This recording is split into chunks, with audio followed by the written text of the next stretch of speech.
വയനാട് അമരക്കുനിയിൽ ഭീതി പരത്തിയ കടുവ കൂട്ടിലായി. തൂപ്പറ ഭാഗത്ത് സ്ഥാപിച്ച കൂട്ടിൽ ഇന്നലെ രാത്രി 11 മണിയോടെയാണ് 8 വയസ്സുള്ള കടുവ കുടുങ്ങിയത്. ഇതോടെ 10 ദിവസത്തോളമായി പ്രദേശത്ത് നീണ്ടുനിന്ന കടുവ ഭീതിക്ക് അവസാനമായിരിക്കുകയാണ്. രതീഷ് വാസ്തവ വിശദാംശങ്ങളുമായി വയനാട്ടിൽ നിന്ന്. രതീഷ്, അങ്ങനെ വലിയൊരു ആശങ്കയ്ക്കും ഭയത്തിനുമൊക്കെയാണ് അറുതിയായിരിക്കുന്നത്. എപ്പോഴാണ് കടുവ കുടുങ്ങിയത്? കടുവ എങ്ങോട്ടാണ് മാറ്റിയത്? Good morning. ഞാനിപ്പോൾ ഈ തൂപ്ര ദേവർഗദ്ദയിലാണ്, പുൽപ്പള്ളിയിലെ. ഇതിന് തൊട്ടടുത്ത് നിന്നാണ് കഴിഞ്ഞ ദിവസം രാത്രി 11 മണിയോടെ സമയത്ത് കടുവ കൂട്ടിൽ കയറിയത്. വൈകിട്ട് 7:30 കടുവയെ പ്രദേശത്ത് കണ്ടിരുന്നു. ഇന്നലെ രാവിലെ ഒന്നും കടുവയുടെ സാന്നിധ്യം അറിഞ്ഞിരുന്നില്ല. അതുകൊണ്ട് തന്നെ വലിയ ആശങ്കയിലായിരുന്നു നാട്ടുകാർ. ഇനി വനം വകുപ്പൊക്കെ എങ്ങനെ ഈ കടുവയെ പിടികൂടും എന്നുള്ള ആശങ്ക വ്യാപകമായിരുന്നു. ഇനിയും ദിവസവും ആശങ്കയോടെ കഴിയേണ്ടി വരുമോ എന്നൊക്കെ കരുതിയിരിക്കുമ്പോഴാണ് ഇന്നലെ 7:30 ഈ ദേവർഗദ്ദ ഭാഗത്ത് തന്നെ കടുവയുടെ സാന്നിധ്യം കണ്ടെത്തുന്നതും 11 മണിയോടെ കടുവ വനംവകുപ്പ് സ്ഥാപിച്ച കൂട്ടിലെത്തുന്നതും. ഇപ്പോൾ കടുവയെ ഇന്നലെ രാത്രി തന്നെ കുപ്പാടിയിലെ ഹോസ്പിറ്റൽ സെൻറ്ററിലേക്ക് വനംവകുപ്പിൻ്റെ ഈ വന്യമൃഗ സംരക്ഷണ സേവന കേന്ദ്രമുണ്ട്, പാലിയേറ്റീവ് കേന്ദ്രമുണ്ട്, അവിടേക്ക് മാറ്റിയിട്ടുണ്ട്. 8 വയസ്സുള്ള പെൺകടുവയാണ് ഇത്. എന്തായാലും ഈ നാട്ടുകാർ വലിയ ആശ്വാസത്തിലാണ്. നാട്ടുകാരോടൊപ്പം തന്നെ വനംവകുപ്പിനും ഇത് ആശ്വാസമായി തന്നെ കണക്കാക്കണം. കാരണം വലിയ പ്രയത്നമായിരുന്നു, നിരന്തരമായ ഒരു ജാഗ്രതയോടുകൂടിയ പ്രവർത്തനമായിരുന്നു. അതിനൊക്കെ ഒരു അവസാനം ഉണ്ടായിരിക്കുകയാണ്.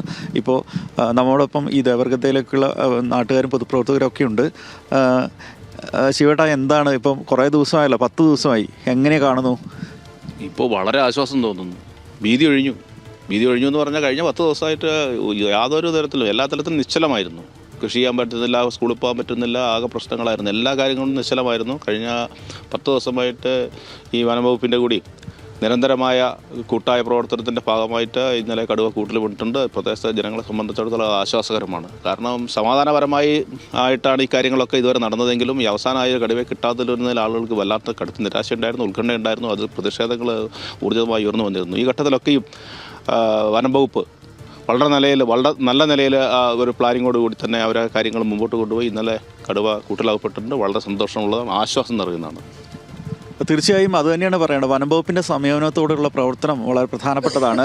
നാട്ടുകാരും ഈ വൈകാരികതയ്ക്ക് അപ്പുറത്ത് ഇതിൻ്റെ യാഥാർത്ഥ്യം മനസ്സിലാക്കി കടുവയെ പിടികൂടണം, അതിന് ശ്രമകരമായ ക്ഷമാപൂർവ്വമുള്ള കാത്തിരിപ്പ് വേണമെന്ന് മനസ്സിലാക്കുകയും അത്തരത്തിലുള്ള ഒരു കാത്തിരിപ്പിനും അത്തരത്തിലുള്ള സഹനത്തിനും തയ്യാറായി 10 ദിവസം ഇവിടെ പ്രാഥമിക ഉപജീവനമൊക്കെ തന്നെ തടസ്സപ്പെടുത്തിക്കൊണ്ടാണ് നാട്ടുകാർ ഇതിന് സഹായിച്ചത്, അവരുടെ കൂടെ നിന്നത്. വനംവകുപ്പും അതുപോലെ തന്നെ ഈ വിഷയം ഈ കടുവയെ കണ്ടെത്തുന്നതിന് വേണ്ടി ശ്രമം നടത്തി. പലപ്പോഴും കണ്ടെത്തും എന്ന് കരുതുന്ന ആ ഘട്ടത്തിൽ തന്നെ കടുവയെ കാണാതാകുന്ന സാഹചര്യം ഉണ്ടായിരുന്നു. അങ്ങനെയൊക്കെ തന്നെ ഇപ്പോൾ പിടികൂടും എന്ന പ്രതീക്ഷയിൽ നിൽക്കുമ്പോൾ കടുവയെ കാണാതാകുന്ന സാഹചര്യം ഉണ്ടായി. അത്തരം എല്ലാ പ്രതിസന്ധികളെയും മറികടന്നാണ് കടുവ കഴിഞ്ഞ ദിവസം കൂട്ടിലായിട്ടുള്ളത്. പ്രദേശത്തെ സാധാരണ ജീവിതത്തിലേക്ക് ദേവർഗദ്ദയും ചൂപ്രയും അമരക്കുനിയൊക്കെ മടങ്ങി വരികയാണ്. അതിൻ്റെ സന്തോഷത്തിലും ആശ്വാസത്തിലുമാണ് ഈ നാട്ടുകാർ. എന്നാലും അമരക്കുനിയിലെ നാട്ടുകാരുടെ ഭീതിക്ക് ഒരു അയവുണ്ടായിരിക്കുകയാണ് എന്നുള്ളതാണ്. ആശങ്ക മാറിയിരിക്കുകയാണ്. നമുക്കറിയാവുന്നതുപോലെ വനംവകുപ്പിൻ്റെ വെറ്ററിനറി സംഘത്തിൻ്റെയും RRT സംഘവും ഒക്കെ അവിടെ തുടരുകയായിരുന്നു. കഴിഞ്ഞ ദിവസങ്ങളിലൊക്കെ മയക്കുവെടി വെക്കാനൊക്കെയുള്ള തീരുമാനങ്ങളുണ്ടായിരുന്നു. ആ ഘട്ടത്തിലാണ് ഇപ്പോൾ വനംവകുപ്പ് സ്ഥാപിച്ച കൂട്ടിൽ കടുവ കുടുങ്ങിയത്. കടുവ അഭയകേന്ദ്രത്തിലേക്ക് മാറ്റി എന്നുള്ളതാണ് നമ്മൾ മനസ്സിലാക്കുന്നത്. വിശദാംശങ്ങൾ നൽകുകയായിരുന്നു രതീഷ് വാസുദേവൻ വയനാട്ടിൽ നിന്ന്.